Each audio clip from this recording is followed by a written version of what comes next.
And welcome to Another Thing. I'm Larry Mendte. Gender pay inequality promises to be a big issue in the 2016 general election. Now, there's little question that on the average, women get paid less than men. But there's a debate on how big that divide really is. You will often hear the figure that women make 79 cents for every dollar a man makes. But critics say men and women are much closer than is claimed when you take into account factors like seniority, time spent at work on an average day, and the type of work. So who's right? Well, that's our lead topic today, and we begin our coverage with Kolodziej. Ellen. Thank you, Larry. Hillary Clinton says she would like to see a federal law to try to close the gap between what men and women make in the workforce. Now, Donald Trump has flip-flopped a bit on this issue and now says he doesn't want to see a federal law, but instead would like to see men and women work as hard as they can to make as much money as possible. I think when you're president, you'll be paid as much as if it were a male. This is one of the jobs where they have to pay you the same. So if you become president, will a woman make the same as a man? And do I get to choose what I do with my body? You're going to make the same if you do as good a job. It's become a common theme on the campaign trail, gender pay equity. The U.S. Census Bureau says a woman earns about 79 cents for every dollar a man makes. Hillary Clinton wants to pass the Paycheck Fairness Act, a law that would allow workers to sue for punitive damages for wage discrimination. Secretary Clinton has long been a very strong advocate for gender equality. She has made equal pay for equal work a core component of her campaign. And this is to her, as to me, frankly, a civil rights issue. Democrats typically overregulate and overlegislate. And in this case, there's no need for overregulation or over-legislation. We want to create more jobs, create a bigger pie, create more opportunities for Americans, and that's what Donald Trump's all about. Mark Alderman and Jim Schultz are attorneys for the law firm of Cozen O'Connor. They're also top political strategists on opposite sides of the aisle. Many Republicans, like Donald Trump, believe the court shouldn't get involved in the issue because some women get paid less than men for reasons that have nothing to do with discrimination, such as choosing less dangerous jobs or taking time off from work to have children. But many Democrats say Hillary Clinton is dead on to highlight this issue right now. This is not just a woman's issue. Equal pay for equal work matters to the men in the lives of women who are being discriminated against. So this is a fairness issue, and you're going to hear a lot about it in this campaign. Now, a lot of political analysts say Hillary Clinton should make this the centerpiece of her campaign this fall, especially with Donald Trump's extremely high negatives with women. Reporting for Another Thing, I'm Kolodziej. All right, thank you, Ellen. Now to talk more about pay equality, we have two guests. Arlene Newman is co-vice president for public policy at American Association of University Women, Northern Monmouth County branch in New Jersey. And Donald Mazzella is COO and editorial director of Information Strategies Incorporated. So let's get into it, because when you look at the issue of equal pay for women, you go to the internet and you look up stuff, and there's two camps, two distinct camps. Yes, it's unfair. Women get 79 cents on the dollar. It's all a myth. When it's equal work, when it's the same industry, when you take into a lot of factors, it's much closer than that. Don, since you were the furthest from me, I'll start with you. What's the truth? Somewhere in between.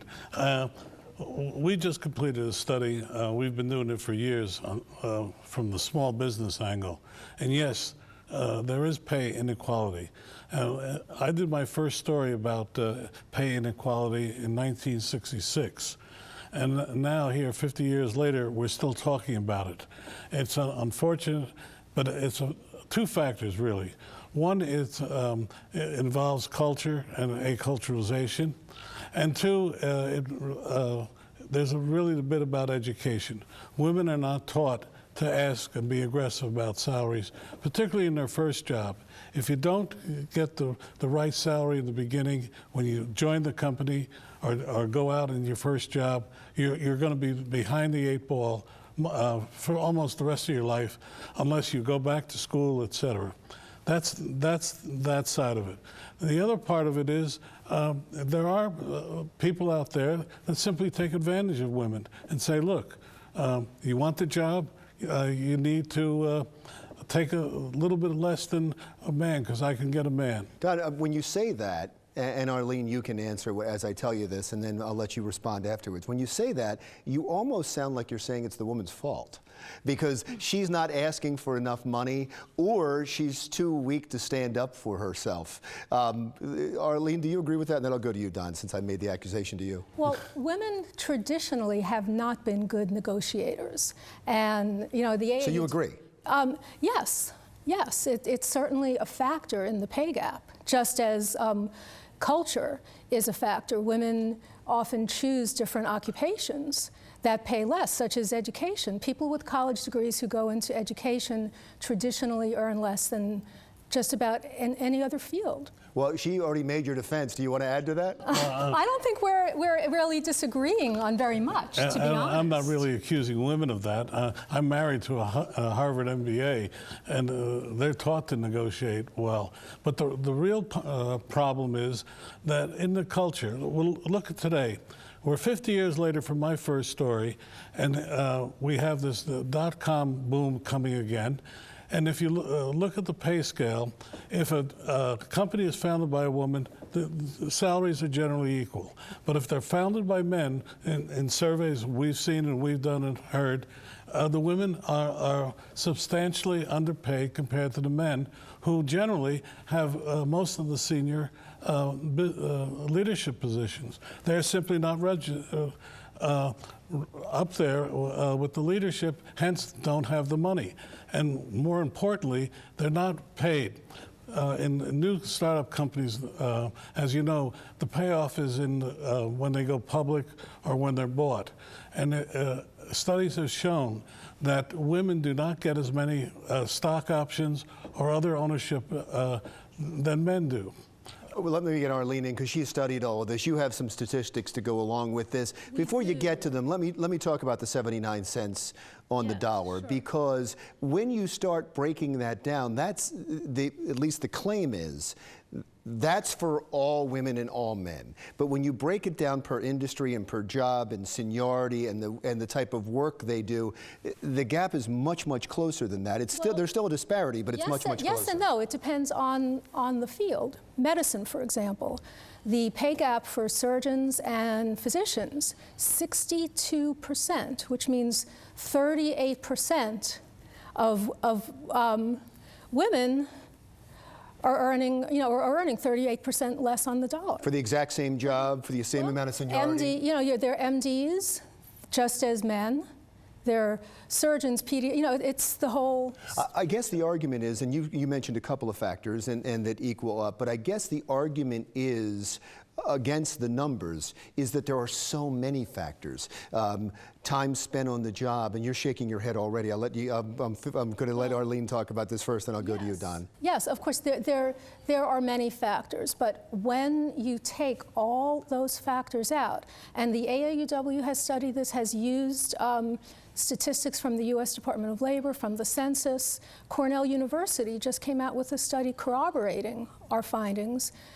With all of that, 7% is still unaccounted for, and it's discrimination. Cornell found the same thing. Actually, Cornell said 8%. So that would be 92 or 93 cents on the dollar, not 79 cents, if you're saying 7 or 8%. It's still unfair. I'm not defending that, yes, but it's not as closer. The 7 or 8% actually represents what can't be accounted for in other areas. Don? Well, I feel part of the accounting can be done by the fact that men still make a majority of the decisions in terms of salary and promotion. I have a friend who's founded the ELAM, which is essentially a study in an organization in Philadelphia that helps women scientists become managers and leaders. And there's a statistic she uses. Of the 106 medical school deans in this country, only 11 are women. But that's up from 3 a few years ago. The point being that men still prefer to deal with men. It's changing, but it's still something that's going on.